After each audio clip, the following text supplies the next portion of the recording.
Hey, what's up? This is Dez Fafara from Coal Chamber, and we are coming down in February with Mudvayne, and we cannot wait to see you. Australia, get ready. It's going to be a good time. Good morning, Dez. Thanks for joining us today, brother.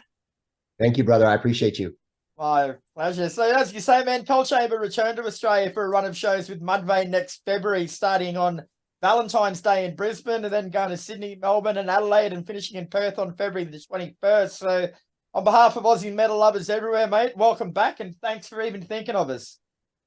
Cannot wait. We're excited. We went out with Mudvayne all summer, did big amphitheaters. It was an amazing package. All the crews, everybody got along really well. No drama over a 7-week tour was a great thing. And obviously, the pairing works extremely well. And so when it was poised to us to come over, we decided, yeah, we cannot say no to this.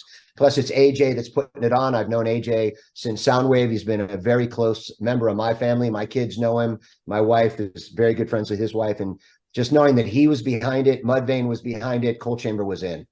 Yeah, beautiful, man. And she's already got to be one or the most anticipated live music event in Australia for 2024, mate. So, how are you going to live up to the hype and expectation? We're going to bring good production. We're going to be on it, man. We can't wait. I mean, some of the shows that I saw this summer from us on YouTube were the tightest we've ever done in our entire lives. So you're getting a very special Coal Chamber right now. You know what I mean? We're firing on all cylinders, and we cannot wait to come down. And last night we were texting for like 2 hours straight. I was laughing hysterically. We're just having such a great time, right? And that's what you want out of a band. You want a band to enjoy what they're doing. So we're going to enjoy coming down and giving you 110%. And you mentioned that you've been playing shows with Mudvayne on that side of the world over the last couple of months, mate. So how have the shows actually been going? Shows were great. The summer was fantastic. And it was great to see like the audience out there was predominantly a younger generation. I mean, people that were 22, 20 years old. I mean, born when we broke up. So it's pretty crazy to see that genre really coming around. I mean, some of the biggest bands anyways in the genre have always been there, Korn, et cetera, right? But I think that us as a pairing coming over to Australia, I think that's going to be fantastic shows, and everybody should get their tickets right away because they're definitely going to go clean. They're definitely going to sell out 100%. Coal Chamber's first show back was at Sick New Days on May the 13th in Las Vegas, mate, which was your first show together since 2015. So were you nervous? Not really nervous because we had a lot of rehearsals. Yeah. It was more like it went by way too quick. It was only a half an hour slot. We were on a round stage. We got on the stage, it turned around. Here we were off in 5 or 6 songs. That made us all meet later and kind of say, hey, now we need to find something that we can do a full show on, which is either 50 minutes or an hour and 20 minutes, whatever, but we want to do more. And that's when the Mudvayne run came up. So for us, it was like, did you have a good time? Yeah, we did. Were you nervous? No, not really nervous. I don't really get nervous anymore. I don't think. And how did that set go, man? Like I say, it was only half an hour, but how did it feel being all back together on stage again? Amazing. I mean, from the time in rehearsal to that moment was fantastic. Everybody was having a great time and just, really, like I said, firing on all cylinders. And that's what you want out of a band. You announced Coal Chamber's return earlier this year after previously having serious doubts that it happened. Like, I'm not going to ask why you break up because, frankly, that's no one's business but your own. But what actually changed to make you decide now was the right time to go again? I think it was a scenario where are we all at in our lives? I've been sober off alcohol since 2016. Those guys are sober off of hard drugs. They all got families. They're all doing their thing. It's when it's meant to be, it'll happen again. There's actually a Coal Chamber lyric about that. If it's meant to be, set it free. If it's meant to be, it'll come back, you see. And this is from our second record, this lyric. And so it's a perfect timing, man. The friendships have aligned, our lives have aligned, our families are all friends and have aligned, our wives have all aligned, our kids have all aligned. It's just a magnificent time to be in a band, the band that made me who I am. I mean, DevilDriver wouldn't be who we were if I had never been in Coal Chamber and did songs with Ozzy and traveled the world with Black Sabbath and the world with Pantera, and you know what I mean? So to come back to something that made you and come back in it more whole than you ever were, all of us individually making the unit and the collective stronger, there's nothing more to say other than get fucking ready, Australia. You've been playing some Cold Chamber songs live with DevilDriver, mate. So did all of those songs make it onto the set list for the recent run of shows? Yeah, I mean, look, we did Loco with DevilDriver before I knew that I would ever get back with Cold Chamber. I've always loved that song. That's the song that made me, gave me my first gold record, et cetera. So, and although the response was great when we played it as DevilDriver, it's a Cold Chamber track and should be reserved for just Cold Chamber to play. And that's what I've done now. I don't play those songs with DevilDriver at this point right now. Yeah. But did you find you had to reconnect with a certain mindset or psyche to perform with Cold Chamber again after spending the last 7 years or so with just DevilDriver? Yeah, it's a totally different headspace. I mean, DevilDriver is a bludgeoning, right? Mentally, I'm in my head bludgeoning everything in front of me and every band around me. I mean, in my head, when I have the mic, that's where I'm at. Cold Chamber is a very specific mindset. And I can coin the phrase spooky core, but it's a much more artistic. It's still a bludgeoning heavy mentality live for me vocally, but it has aspects like we do Rowboat. We do songs like that. That's very different from DevilDriver, a track like that, So yes, it is a different headspace that you got to get into for sure. It's easy for me to do, man. It's just two different pairs of pants hanging in the closet, and that, one of them looks like this and one of them is this. And with this one comes this, you're going to fight and brawl a little more. And with this one comes this, you may take her home. Choose what a great analogy. Yeah, so choose wisely. Yeah. Take us back to when you first started Cold Chamber back in 1992, mate, in LA. Like, what was the musical climate like that gave birth to the band, and where did you fit in initially? There was no music climate. Hollywood was dead. All the hype from all the hair bands, Poison and all that had completely killed the scene, man. It used to be kids walking up and down from the Roxy to the Whiskey next to the Rainbow, handing out flyers and this and that for shows. And it became like a dead world, man. And I mean, to the point that when Korn would play in LA, they would bus people up from Orange County. Yeah, right. So the scene was devastated.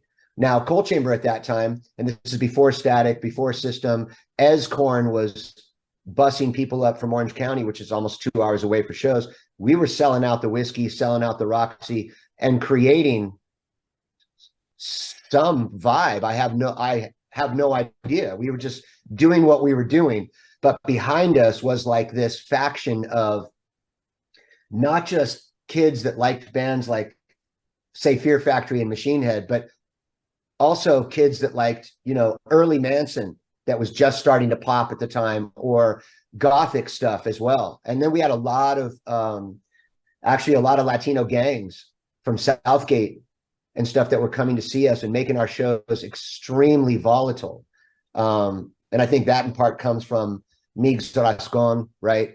It's Hispanic, comes from those areas, as well as I was raised in San Juan Capistrano. I was the only güero, the only white kid in my school or on my soccer team, you know what I mean? So wow. I think, and our song was Loco. So I think that's what brought in that element as well. But at that time, there wasn't a lot of bands having a significant draw within LA. And we were one of them. So, and it popped off out of nowhere. We went from playing, shows in front of 9 people, 15 people to 200 people to sold out to 2 nights sold out. It was crazy. And what we did is we gave away t-shirts, right?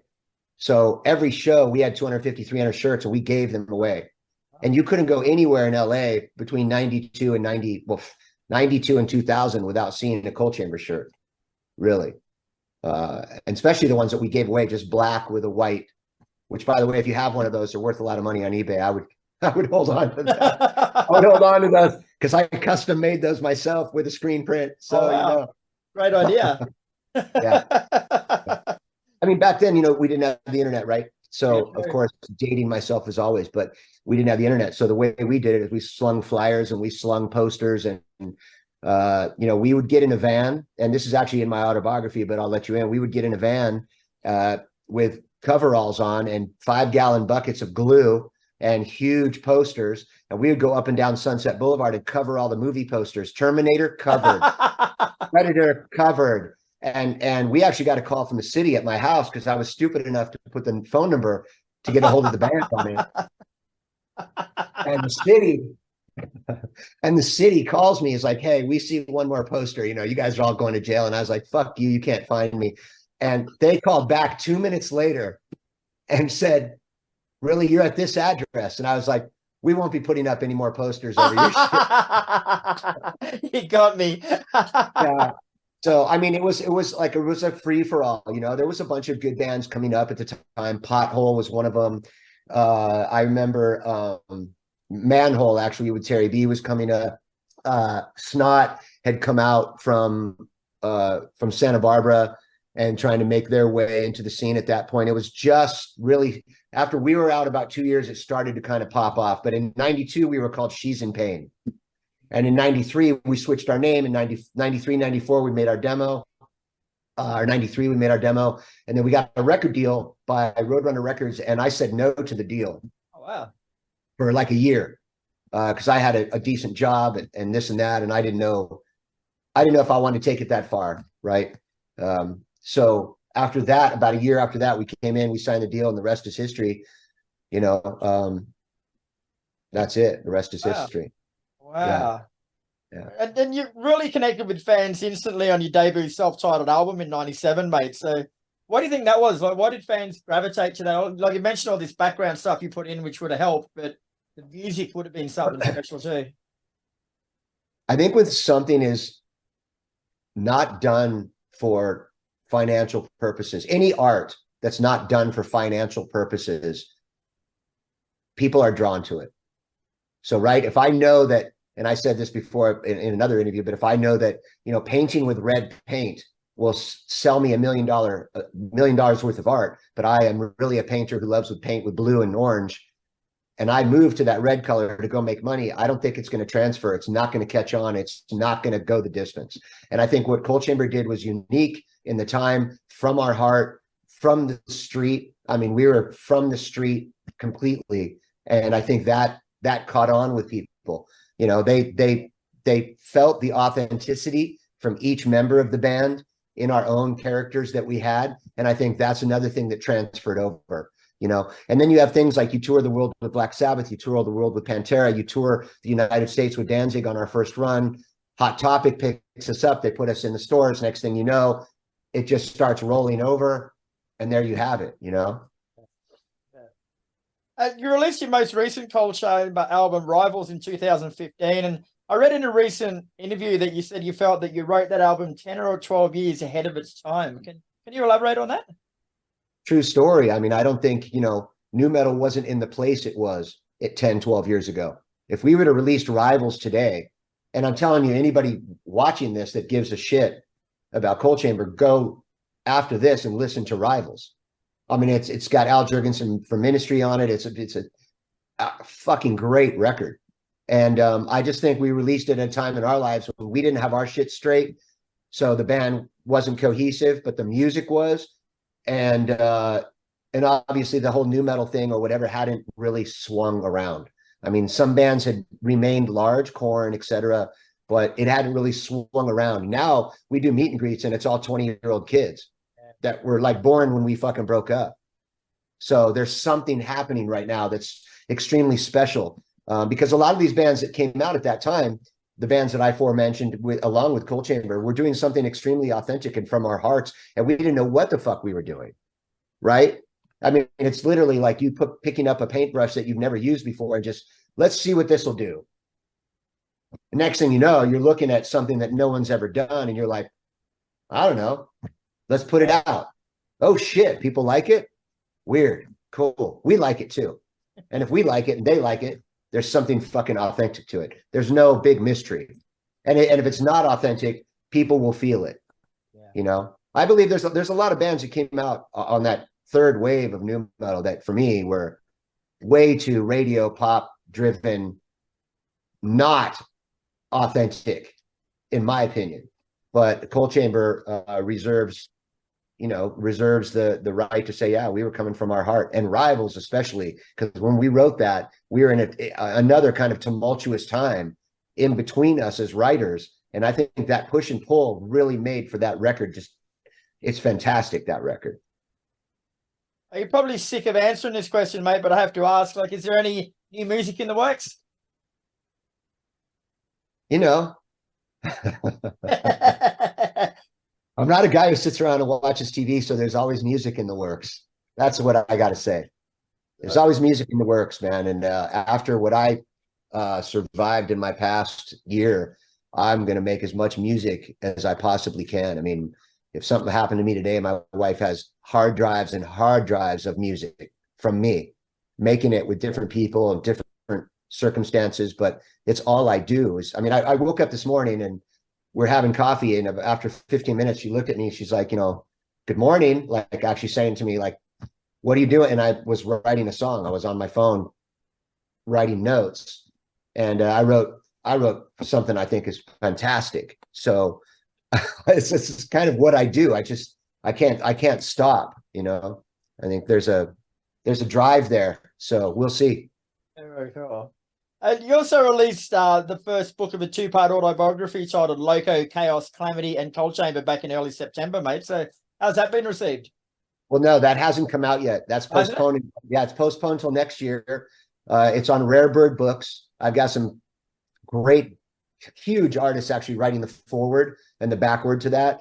And I'm adding another chapter to it because after we read it, we realized there was something else in there that needed, but it's basically my childhood through Coal Chamber to where I met DevilDriver.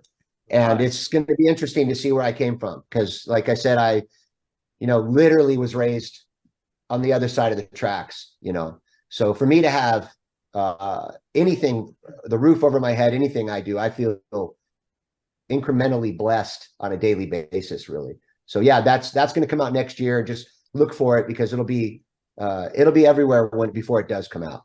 2 minutes. All right. So that little quote you gave us from the book before was actually from something that hasn't even been released yet.